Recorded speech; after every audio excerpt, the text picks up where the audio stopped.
नमो बुद्धाय, जय भीम, जय भारत, जय संविधान, जोहार साथियों। इससे पहले कि मैं आगे बात रखूं, कृपया ये वीडियो देखिए।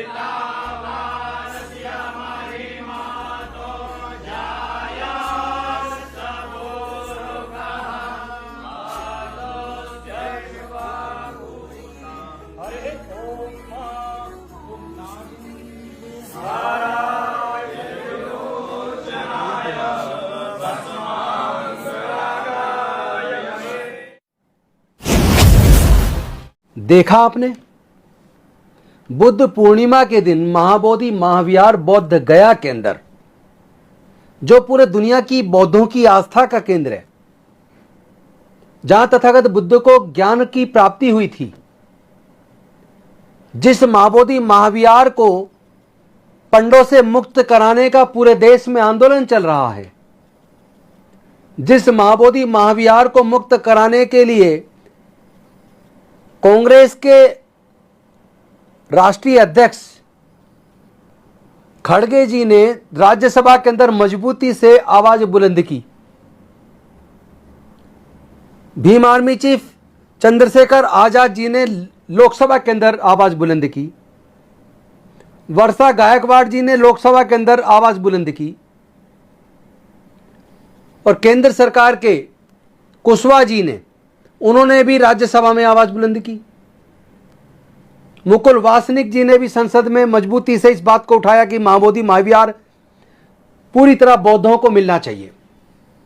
तो एक तरफ पूरे दुनिया के अंदर प्रदर्शन हुए, चाहे वो ऑस्ट्रेलिया हो, अमेरिका हो, कनाडा हो, इंग्लैंड हो, इटली हो, जापान हो, पूरे देश के अंदर, पूरे दुनिया के अंदर महाबोधि महाविहार को मुक्त करके बुद्धिस्ट टेम्पल मैनेजमेंट कमेटी को भंग करके और उसके एक्ट बीटी एक्ट 1949 को रद्द किया जाए। एक तरफ पूरे देश और दुनिया में इसको लेकर आंदोलन चल रहा है। और जिस दिन बुद्ध पूर्णिमा होती है, बुद्ध पूर्णिमा के दिन बिहार के राज्यपाल आरिफ मोहम्मद खान जी, वहां के डीएम, जो बुद्धिस्ट टेम्पल मैनेजमेंट कमेटी के चेयरमैन है, उसके तमाम सदस्य वहां महाबोधि महाविहार के अंदर जाते हैं और तथागत बुद्ध की प्रतिमा की तरफ पीठ करके पूरे ब्राह्मणों के द्वारा, पंडों के द्वारा, मंत्रोच्चार के द्वारा शिवलिंग की पूजा करते हैं। ये क्या दिखाना चाह रहे हैं? ये पूरे दुनिया के बौद्धों का अपमान कर रहे हैं, भारत के बौद्धों का अपमान कर रहे हैं। पूरे देश का बहुजन समाज, अंबेडकरवादी लोग, बौद्ध लोग, जिस महाबोधि महाविहार को मुक्ति का लगातार आंदोलन चला रहे हैं, 12 फरवरी से लगातार बौद्ध गया के अंदर धरना चल रहा है। एक तरफ बनते विनाचार्य जी को कल रात गिरफ्तार कर लिया, झूठा केस बनाकर। दूसरी तरफ बनते करुणशील राहुल और विनाचार्य के खिलाफ फर्जी केस दर्ज कर दिया। बिहार की सरकार क्या सोच रही है? बिहार की पुलिस क्या दिखाना चाहती है?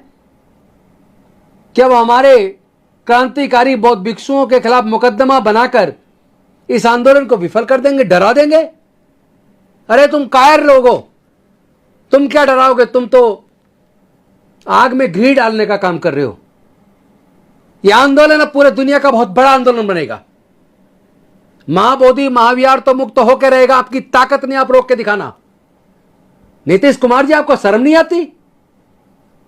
आरिफ मोहम्मद खान जी, आप राज्यपाल हैं, आपको गुमराह किया गया है, आपने जानबूझ के किया। पंडों के द्वारा मंत्रोच्चारण करके महाबोधि महाविहार टेम्पल के अंदर बुद्ध की प्रतिमा के अपोजिट, बुद्ध की प्रतिमा पर मालार्पण, फूल माला करने की बजाय आप शिवलिंग की पूजा कर रहे हैं। जो शिवलिंग है भी नहीं, जो एक स्तूप है और वो भी बिल्कुल खत्म हो चुका है, एकदम फर्श के समतल है। कुछ तो शर्म आनी चाहिए। महाबोधि महाविहार बौद्धों की आस्था का केंद्र है। पूरे दुनिया के बौद्ध लोग, उनकी आस्था इस जगह से जुड़ी हुई है। अगर अयोध्या स्थित राम मंदिर के अंदर क्या आप नमाज पढ़ने देंगे? फतवा पढ़ने देंगे क्या? या क्रिश्चियनों को अपने प्रेयर करने देंगे क्या? अगर ऐसा हुआ होता तो पूरे देश के अंदर आंदोलन हो जाता, पता नहीं क्या क्या हो जाता, आगजनी हो जाती। हम बौद्ध लोग शांति प्रिय लोग हैं। पूरे दुनिया को शांति मानवता का संदेश बुद्ध ने दिया। हम समता, स्वतंत्रता, बंधुता, न्याय की लड़ाई लड़ रहे हैं।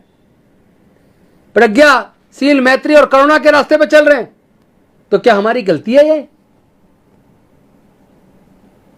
हम लोग कानून को मानते हैं, संविधान को मानते हैं, संविधान के खिलाफ जाके कोई काम नहीं करते, तो क्या साहब हमारी कमजोरी मानते हैं? आप इसे हमारी कमजोरी मानना बंद करो। महाबोधि महाविहार को तो मुक्त करना ही होगा। आप हमारे बौद्ध भिक्षुओं को गिरफ्तार करके, उपासकों को गिरफ्तार करके अगर सोचते हो कि इस आंदोलन को दबा दोगे, आपकी गलती है, ये आपकी भूल है। यह आंदोलन अब और ज्यादा बढ़ेगा, और तेजी से बढ़ेगा। मैं पूरे भारत के बौद्धों से और पूरे दुनिया में बसे हुए अम्बेडकरवादियों से और बौद्धों से यह अपील करता हूं। मैंने बोध गया के अंदर बुद्ध पूर्णिमा के दिन स्पष्ट कर दिया, केंद्र सरकार को और बिहार की राज्य सरकार को 2 महीने का टाइम दिया है कि या तो महाबोधि महाविहार को मुक्त कर दीजिए 2 महीने के अंदर, बीटी एक्ट 1949 एक्ट को रिपील कर दीजिए। अगर ऐसा नहीं करेंगे तो अभी तो केवल महाबोधि महाविहार को मुक्त करने की हम बात कर रहे हैं। उसके बाद केवल महाबोधि महाविहार तक नहीं रुकेंगे। जगन्नाथपुरी का मंदिर भी बौद्ध मंदिर है, स्वामी विवेकानंद जी ने खुद कहा है। राहुल शांकरदेव जी ने कहा है बद्रीनाथ का मंदिर भी बौद्ध मंदिर है। काशी जायसवाल जी ने कहा तिरुपति बालाजी का मंदिर भी बौद्ध मंदिर है। और खुद विवेकानंद जी ने कहा अनेकों पुराने बौद्ध मंदिरों को कब्जा कर ब्राह्मण मंदिरों में, हिंदू मंदिरों में तब्दील किया गया है। यहां तक कि देश के माननीय प्रधानमंत्री जी जब मुख्यमंत्री हुआ करते थे गुजरात के, तो गुजरात के सोमनाथ मंदिर के नीचे आर्कियोलॉजिकल सर्वे ऑफ इंडिया ने खुदाई की, वहां भी बुद्ध मंदिर निकला, बुद्ध गुफाएं निकली हैं। जहां भी खुदाई होती है बुद्ध के अवशेष निकलते हैं। याद रहे, अभी बात केवल महाबोधि महाविहार की। या तो इसे 2 महीने के अंदर मुक्त कर दो, और अगर नहीं किया तो जितनी जगह भी बौद्ध मंदिरों को कब्जा करके दूसरे मंदिरों में तब्दील किया है, उन सबको मुक्त कराने का आंदोलन होगा। कमजोर मत मानिए। देश की आधी से ज्यादा आबादी किसी न किसी रूप में बुद्ध से जुड़ी है। 1/3 दुनिया बुद्ध के धम्म को मानती है। आप बौद्धों का अपमान करना बंद कीजिए, और जो हमारे बौद्ध भिक्षुओं को गिरफ्तार किया तुरंत उनको रिहा कीजिए। अगर ऐसा नहीं किया तो मैं तमाम भारत के सभी राज्यों के बौद्धों से निवेदन करता हूं, 2 दिन का इंतजार कीजिए। 2 दिन बाद अपने अपने प्रदेश की राजधानी में बड़ा आंदोलन कीजिए। लेकिन इस आंदोलन में मैं हाथ जोड़ के निवेदन करता हूं, एक बात ध्यान रखिएगा, आंदोलन को विफल करने के लिए हमेशा कोई ना कोई हथकंडा अपनाया जाता है। कृपया आप कोई भी संविधान के खिलाफ जाके काम ना करें।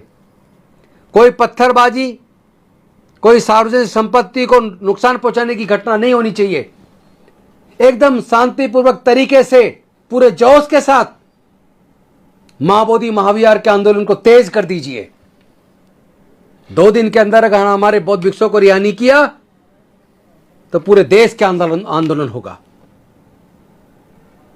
आने वाली 6, 7 और 8 जून 2025 को दिल्ली के अंबेडकर भवन में सारे राज्यों के प्रतिनिधियों को बुलाकर एक बहुत बड़ी सभा की जाएगी 3 दिन तक, और महाबोधि महाविहार के लिए राष्ट्रीय लेवल की एक एक्शन कमेटी, महाबोधि महाविहार एक्शन कमेटी को गठन करेंगे, और इस आंदोलन को एक नई दिशा में, नई तरीके से पूरे दुनिया का आंदोलन बनाएंगे।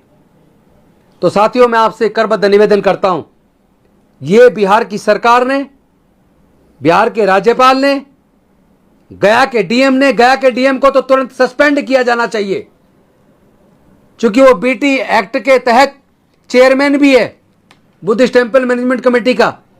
अगर उसके सारे मेंबर और चेयरमैन मिलके राज्यपाल के द्वारा महाबोधि महाविहार के अंदर पंडों से धर्मोच्चारण करके, श्लोकों का उच्चारण करके अगर बौद्धों का अपमान कर रहे हैं, तथागत बुद्ध का अपमान कर रहे हैं, तो ऐसे डीएम को तो तुरंत बर्खास्त कर देना चाहिए।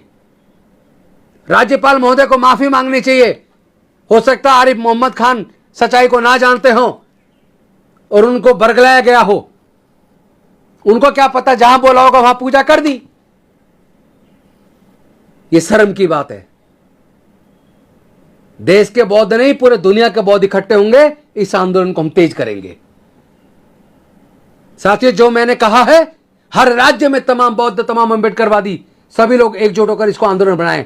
बहुत जल्दी दिल्ली में बड़ी सभा होने वाली है, उसके अंदर भीम आर्मी को भी बुलाया जाएगा, भीम सेना को भी बुलाया जाएगा, समता सैनिक दल को भी बुलाया जाएगा, राष्ट्रीय बौद्ध महासभा को भी बुलाया जाएगा, बुद्धिस्ट सोसाइटी ऑफ इंडिया को भी बुलाया जाएगा, भारतीय बौद्ध महासभा को भी बुलाया जाएगा, मिशन जय भीम सबको बुलाकर, ऑल इंडिया बुद्धिस्ट फोरम सबको बुलाकर, तमाम अंबेडकरी बुद्धिस्ट संगठनों को बुलाकर, गाडगे मिशन को भी बुलाएंगे।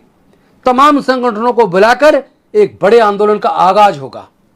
पूरे आंदोलन की रूपरेखा बनाई जाएगी। तो मेरा निवेदन है, 2 दिन के अंदर अगर आदरणीय भिक्षुओं को नहीं छोड़ा तो बहुत बड़े आंदोलन की तैयारी कीजिए। अपने अपने स्टेट के अंदर, अपने अपने स्टेट की राजधानियों के अंदर बड़ा आंदोलन 2 दिन के अंदर होना चाहिए। यही आह्वान के साथ मैं अपनी वाणी को आरंभ देता हूं। बहुत बहुत धन्यवाद। नमो बुद्धाय। जय भीम, जय भारत, जय संविधान, जोहार।